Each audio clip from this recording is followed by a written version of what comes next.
starting a new subject, that of rational functions. And especially we're going to talk about how to sketch their graphs. But let's start with a definition.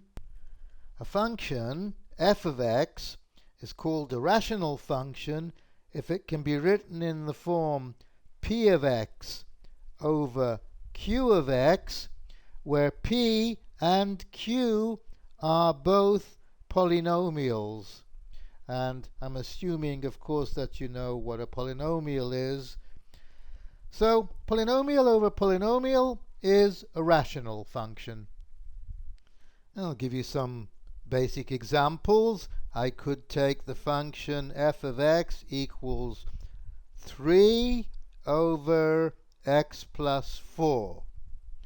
A constant is also a polynomial. This is a first order or linear polynomial.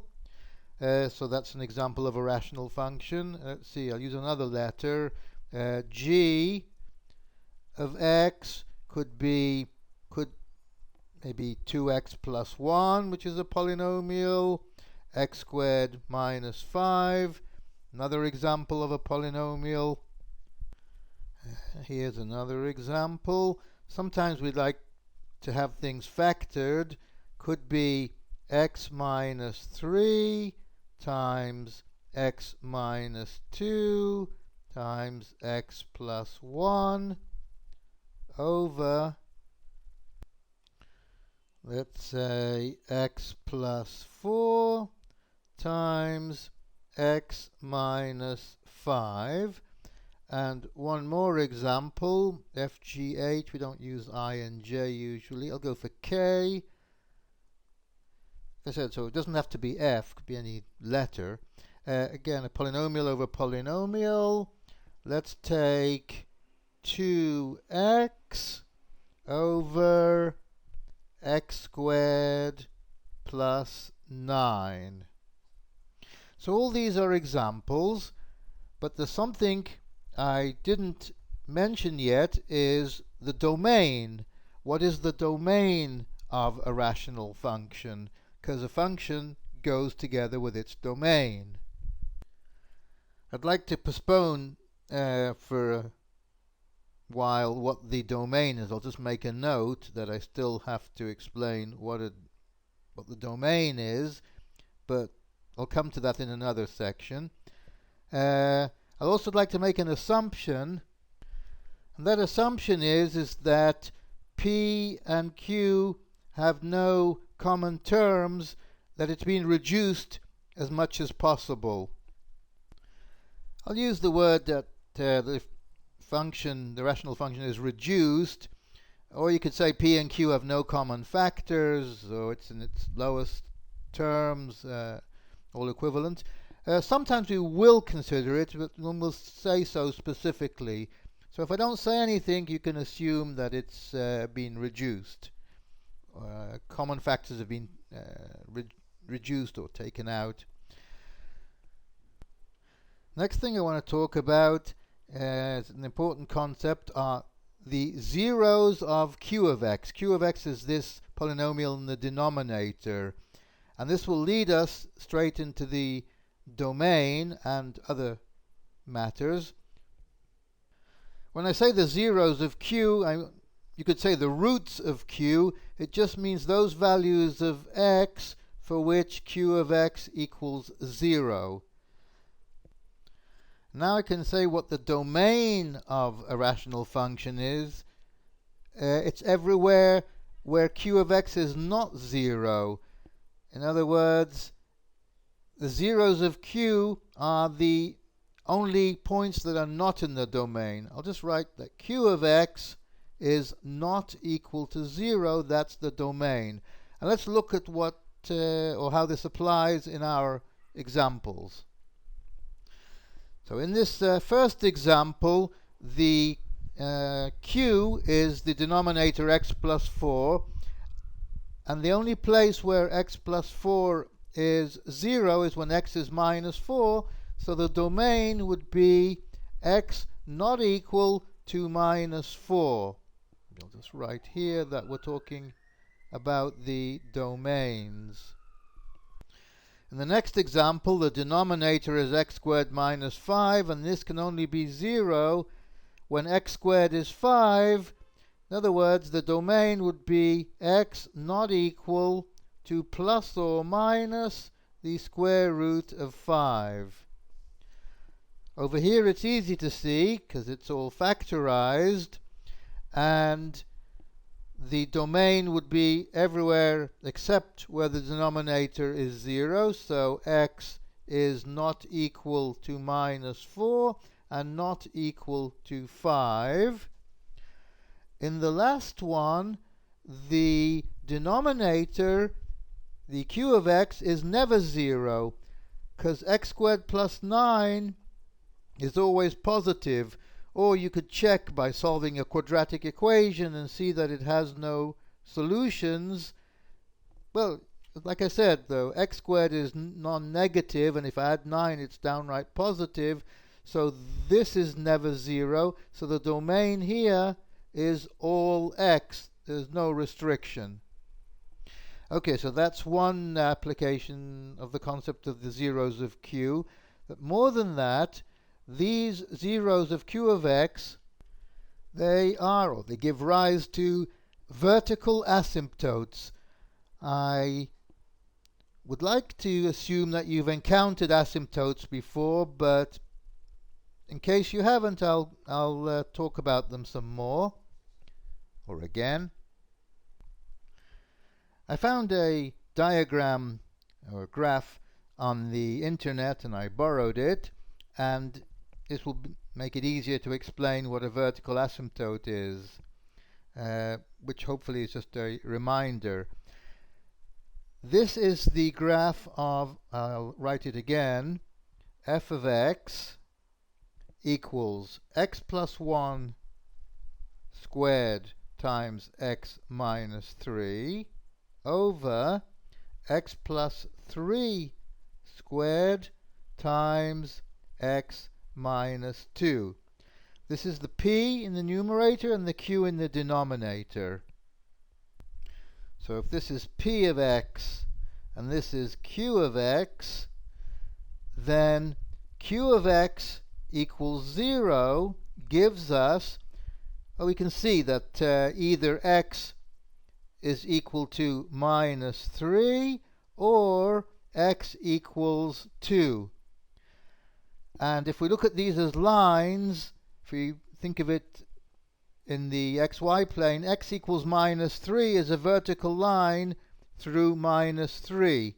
And so this line here is where x equals minus 3, and that's a vertical asymptote.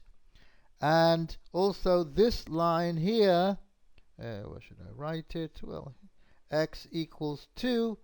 Actually, they're written here, so I just have to highlight them. Now, if you look at what happens, the function goes towards the line at infinity. If I let x go to 3 from the left, the function gets closer and closer to infinity, or gets larger and larger in a positive way. And similarly, when I approach 3 from the right, when x gets closer and closer to 3, also the value of the function gets larger and larger. And an asymptote is characterized by either one of these. Now, for general functions, something could be an asymptote on the left or the right, but in the case of rational functions, it's always going to be both, except that it could be that one side it goes to infinity and on the other side to minus infinity. So if we look at the other asymptote, x equals 2, when x gets closer to 2 from the left, the function gets larger positively towards infinity. But if x gets close to 2 from the right, 2 and a little bit, 2.01, 2.001, and so on, as we get closer, the function goes towards minus infinity. So in the case of rational functions, when we have an asymptote, on one side the function goes to plus or minus infinity, and also on the other side, and all combinations are possible. It could be minus infinity on the left and on the right, or could be one side plus infinity, one side minus infinity, or vice versa. All combinations are possible. I'd like to express this more mathematically. Let's just take one of the examples. Let me take this example, this part here. What we can say in the language of limits, and don't worry if you haven't seen this symbol, or you might just get a general idea of it. We say the limit. Now, along here, x is going towards 3, but from the right. It remains to the right of 3, so we say x goes to 3, and we put a little plus here to indicate from the right. If I was looking at the other one, this one, I would put a minus here to say from the left. That's just the acceptable convention of the function f of x is equal to, and in this case we write infinity, or sometimes to emphasize it I'll put plus infinity. The plus is not necessary, but it's just for emphasis, because if it wasn't, this could be a minus infinity, like here. So this is a plus or a minus, and this is a plus or a minus. Anyway, this is really the language of calculus, and we're in pre-calculus, so I don't want to dwell on that.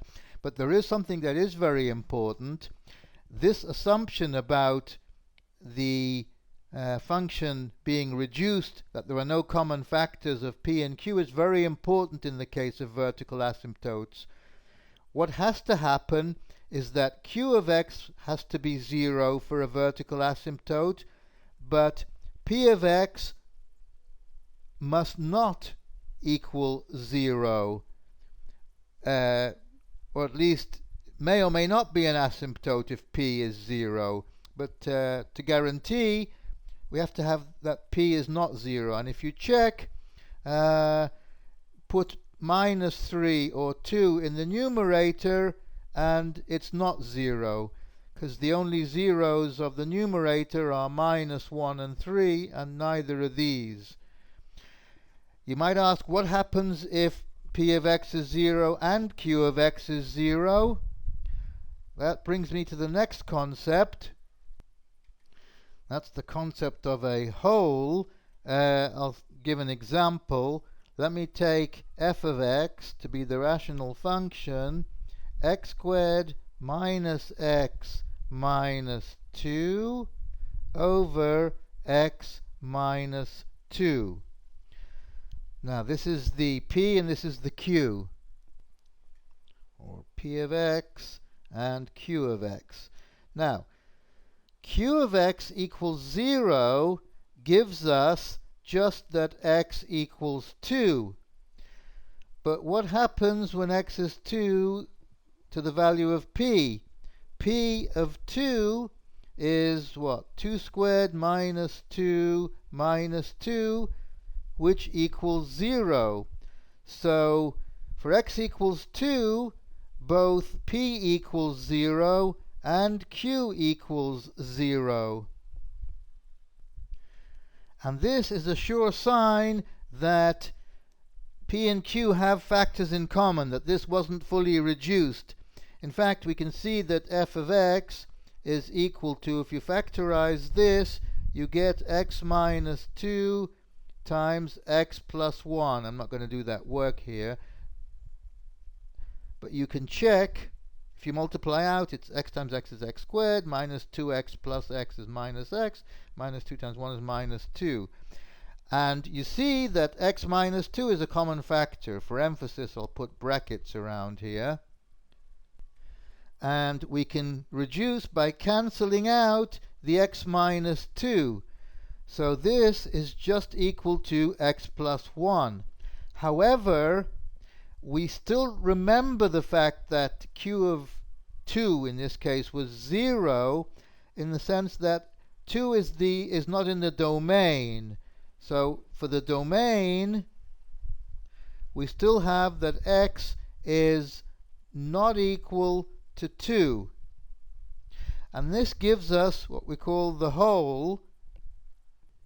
And what I'll do is I'll bring in a picture, and here it is. So this is the graph of f of x equals x plus 1, but x not equal to 2. And this 2 here is what gives us the whole.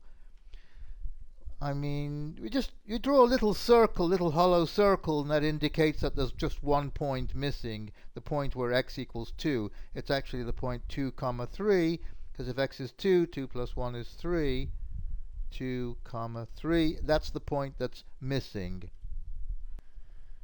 Now there's another case. I'm getting a bit technical here, but it's really the right thing to do. Is it could be that p of x is 0 and q of x is 0, and it's still not a whole, but it really is still an asymptote. I'll just show you a quick example. Suppose f of x was equal to, similar to this, x squared minus x minus 2, but on the denominator I had x minus 2 squared. Then what I would get after cancelling it, the numerator would be like this, but I'd have x minus 2 squared here, so after cancelling it, it wouldn't be x plus 1, but x plus 1 over x minus 2. And the domain would still be x not equal to 2. But after cancelling, this 2 is still a 0 of q. In this case, after we cancelled, 2 was no longer a 0 of the denominator. The denominator was 1 actually. But here it still is, so in this case it's not a whole, but it's still an asymptote. I could just tell you what it looks like roughly. There would be an asymptote at x equals 2. And the graph looks, I'm just going to do a rough sketch. It's going to be something like this. But the point is that here we go towards infinity, and on the other side of the 2 we go to minus infinity.